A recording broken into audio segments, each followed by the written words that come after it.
What's good? It's your boy JayThat'sMe. We're going to get into NXT from March the 25th, 2025. An okay episode for the most part. It could have been better, but it was still okay nonetheless. It was decent. So we kicked the show off with the first match of the night. Stephanie Vaquer.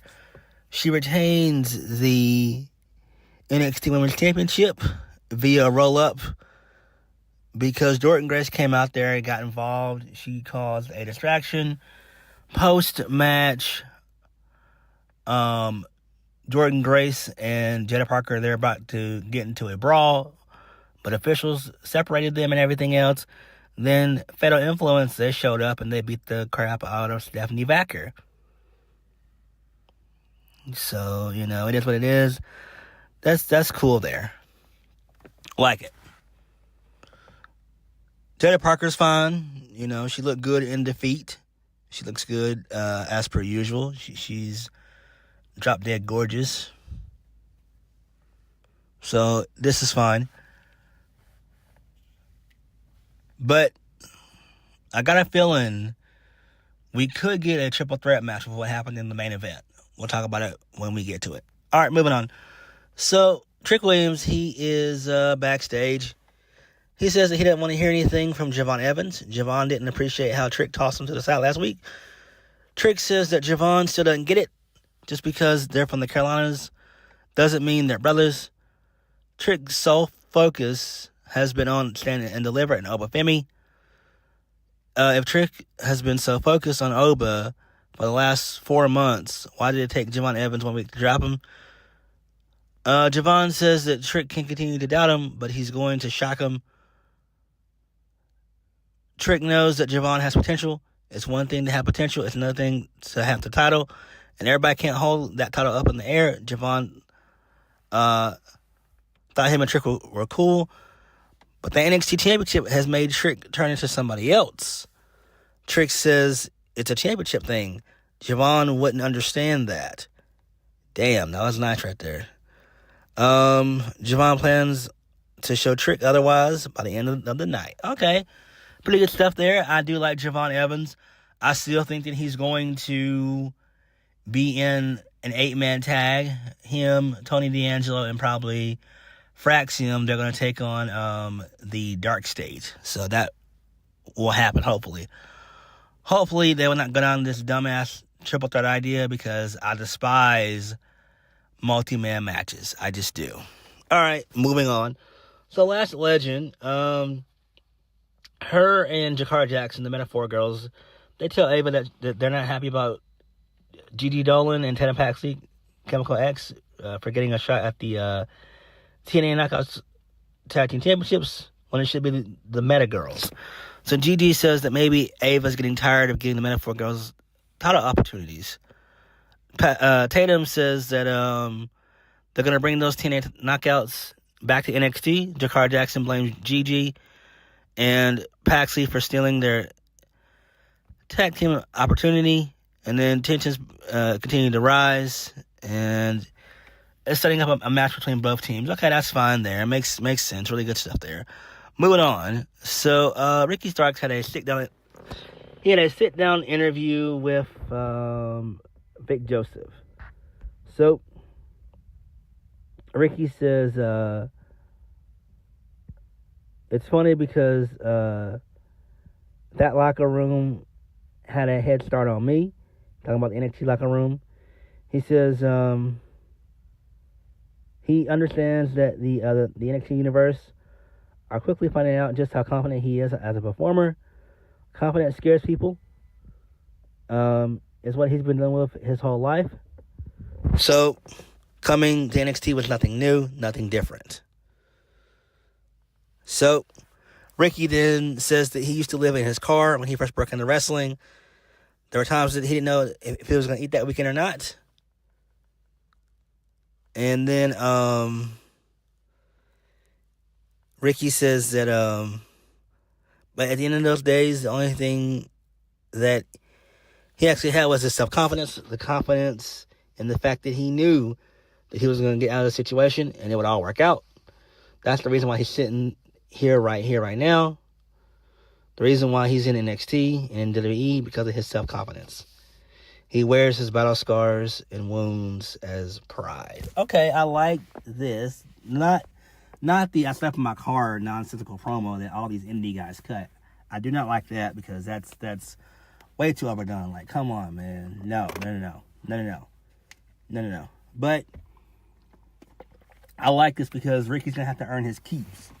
And this is really Ricky's like last chance. But I mean, we all know Ricky's gonna be fine. Ricky's gonna be a future NXT champion for sure. So I mean, he's fine. He's good. Shawn Spears, sorry ass, shows up. Him and Ricky Starks, they bicker back and forth for a brief moment.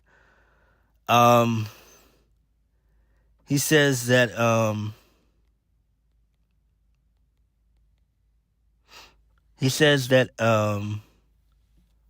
he knows Ricky all too well and everything. And then Shawn Spears says that he knows that Ricky wants his championship, and you and I both know damn well what the outcome is going to be. He said, "Don't add me to that long list of enemies. You know what I'm capable of. If it doesn't work out here, you can always go back. Never mind. We both know that the bridge that you burnt every bridge, don't we?" And then Ricky says, "Well, I guess I better win." So I do like that. That makes perfect sense. This is good. I'm not talking about Shawn Spears because he is horrible. He sucks. I wish that Shawn Spears could be shipped to NWA or even MLW. You know, something I don't watch as much. But this is fine. Again, they're going to make Ricky earn his keeps. Clearly, this is just to get the fans used to who Ricky Starks is. This is going to be one of his first feuds. So that's fine. That's fine there. Moving on. So Wes Lee, he was watching that interview. He said sooner or later that Ricky Starks is going to realize he's not the guy around here. Kel Dixon says that Ricky's pulling an Ethan Page right now. And then Ethan Page threatens to knock out Dixon in 2 seconds. Ethan Page says that Undertaker should teach Dixon and Uriah Connors, who is the younger brother of David Finlay, a.k.a. Brogan Finlay. So that's who Uriah Connors is. I did some research, checked out his Wikipedia, and he is the younger brother of David Finlay. All right, cool, I guess. Maybe David Finlay will be in NXT one day. Maybe, I don't know. So Ethan Page actually forgot that tissue was closed. Undertaker said that he should teach him about sensitive, tough guys like Ethan Page because he can't handle the truth. And then Ethan Page responds by "we'll see," and he walks away. Okay, this is fine. They're kind of putting Ricky Starks in a double feud, a mini feud with Shawn Spears, and a feud with Ethan Page. That's a little bit too much, but it's fine. I mean, we all knew all these guys were going to feud anyway. They're all from AEW. Well, they all used to be in AEW, so yeah, you know, it's fine. All right, moving on to the Motor Machine Guns. They have some words of encouragement for Hank and Tank. Who really cares? Moving on. So Tyson and Tyreek, they defeat Hank and Tank. Who cares about this? Wesley calls the distraction finish. And also, Tyson and Tyreek, they have been doing some Evolve work too. So that's okay. That's nice there. Moving on. So Stephanie Vaquer, she's in the trainer's room being checked out. She tells Ava that she's still ready to compete in the night's main event. She's keeping her promise to NXT and to her home country of Chile. She's still La Primera. Okay. Good stuff. Good shit there. Moving on. So Sarah Schreiber had a backstage interview with Fraxium. She asked him how it felt to push Gunther to his limits a couple weeks ago on SmackDown. Axiom says it was a dream come true in his home country. It was a moment that he'll never forget. So Nathan Frazier passively, aggressively points out that he wasn't invited to Spain for that moment. Axiom tells Nathan Frazier it was supposed to be a surprise, but Nathan Frazier has a big mouth and he won't be able to control himself. Nathan Frazier says that If he was in Barcelona, then maybe Axiom should have won that would have won that match. And then Axiom looks at the Titantron, and Obafemi, he shows up, and he's pissed off. Nice. Really cool shit there. Moving on, Lexus King, he retains the Heritage Cup Championship by the help of Obafemi. So Obafemi shows up towards the end of the match. He hits Jevon Evans with the powerbomb on the apron. Jevon Evans does not make it back into the ring before the count of 10. And Lexus King retains. So this makes sense. Trick Williams, he shows up. He takes out Oba. They have a little brawl segment. And then Trick inadvertently hits the trick shot knee on Jevon Evans. And then multiple referees are trying to break it up. And then the Dark State, they look on from the crowd. All right. This is fine. I still don't think that this is going to be a triple threat. I know some people think that it does feel like that. And you're not wrong to feel that way. But I just don't see that. I really do think that Dark State, we've got 3 weeks left until Stand and Deliver. So there is a chance that they could probably take out Jevon Evans, like take him out to where he's no longer focused on Trick or Oba. All he's really focused on is getting revenge on to the Dark State. They've got to take Jevon Evans out of this match. We need to have Trick Williams and Obafemi. And it does not just need to be a one-on-one match. It's got to be a feud. We need 3 matches out of this. You know what I'm saying? So hopefully that shit does happen. If not, it's going to be, kind of fucking dumb because triple threat matches are not good. Moving on, the Metaphor, Last Legend and Jakar Jackson, they are defeated by Gigi Dolan and Tatum Paxley. That's fine there. So Chemical X gets the win. I don't know what they're going to do with the Metaphor girls. They might as well just call them up, obviously. I don't know. Again, Oro Mensah, he's on Evolve, which I've been watching. And Evolve is okay. It's just nothing hasn't happened on there, so I'm not really going to review that. I might review it when they start bringing in a championship, but I think that's going to be for just the WWE IE talent to fight over. It's not going to be for Evolve. I don't know what's going to happen. I don't know. I don't follow it, that close. But I do watch Evolve. I do. It's a decent little 45 minutes. So, there's that. Moving on. Tony D, he wants intel on the Dark State. The Don knows that he can count on the family.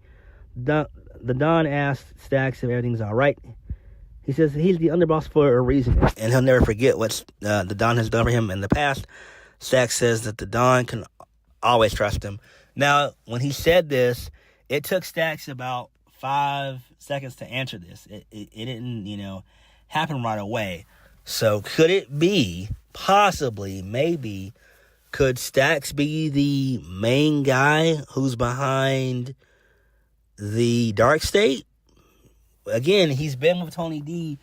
He's been in the family for years. He got rid of Legado Fantasma. He got rid of Pretty Deadly. And like I said, this all happened 2 and 3 years ago. So it's about time for Stacks to progress his character and move on. And I do think that him kind of giving a hesitation for it all, it does make perfect sense. So that could happen. I do like this. So that could be some cool stuff, though. It really could. Moving on. So the Mostly Machine Guns, they had a talk with Hank and Take. They said that every tag team had a different path. They shouldn't worry about comparing themselves to other tag teams. There's nothing linear in the business. It took Mostly Machine Guns a long time to make it to a WWE. It's not time to give up. And then Hank and Take says they tell the Mostly Machine Guns they'll meet them down the line. All right, who really cares about this? Not that important. It seems like they're gonna probably set up for the Motor City Machine Guns versus Fraxium. So I think that could be fine there. I could also see them bringing down Pretty Deadly as well, because the NXT tag team division is total shit. So That very well could happen. Moving on. Ethan Page defeats Andre Chase. Ricky Saints was on commentary in this match. And it leads us to believe that Ethan Page is going to get his revenge by getting involved in Ricky Saints' match against Shawn Spears next week for the NXT North American Championship. And I do think it's going to be a triple threat match. I do think that it's going to be Shawn Spears, Ricky Saints, and Ethan Page. It's going to happen. I hate to say it. You guys know I fucking hate triple threat matches, but this is what's going to happen, basically. Moving on. Well, no. Post-match, Shawn Spears and the Calling, they beat the crap out of Ricky Saints. So, there's that. All right, moving on. The Dark State, they're backstage, whatever. They're saying that they're not fazed by Tony D'Angelo. They want to remind everybody that no one is safe. Okay, we've been running this little gag for about a month and a half. Either shit or get out the pot. This is okay, but at some point, you gotta do something with this faction here. Moving on. So, Trick Williams is tired of talking about Jevon Evans. He was collateral damage and a distraction. Trick wants to remind everyone that he's the man around here. Trick is going to call out Open Femi next week. Trick says, what's going on with Dark State is none of his business. All right, that's fine there. Which we know that's not going to happen. Dark State will probably show up and beat up Jevon Evans probably. I don't know. Anything to not have a triple threat match and stand and deliver. Moving on, main event of the evening, Stephanie Vaquer. She retains the NXT Women's Championship. She wins via the SVB for the 1, 2, 3. She wins. This was one of her better matches, that being Fallon Henley. So this was solid. Jordynne Grace came out. She got into a face-off with Stephanie Vaquer. Jaida Parker came out. They had a little stare down as well, a little brawl scene that took place there. Also, before Jaida Parker came out, Jordynne Grace helped out Stephanie Vaquer to fight off Fatal Influence, and that was the show. So, fine show for the most part. It was okay. I do think what they're going to do with Fallon Henley, they're probably going to end up either calling her up to the main roster, or they're going to probably send her on TNA for a little while. I don't see her, doing anything else. Now, I do think that because Ava hasn't done anything, forgot to mention the women, they were out arguing throughout the show, like Klein Jordan and Lola Vice and them. They were all arguing. So I would imagine it's about to be probably like a 6 to 8 woman ladder match, or maybe even like a battle royal or something like that. I don't know. I'm pretty sure the title is going to be vacated. So Stephanie Vaquer is going to have to give up one of those titles, and she's clearly going to end up giving up the North American Championship for the women. So that makes sense.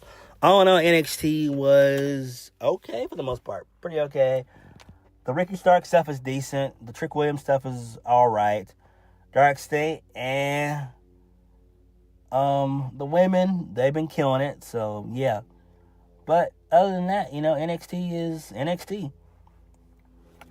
But what did you guys think? Like, comment, subscribe. Peace.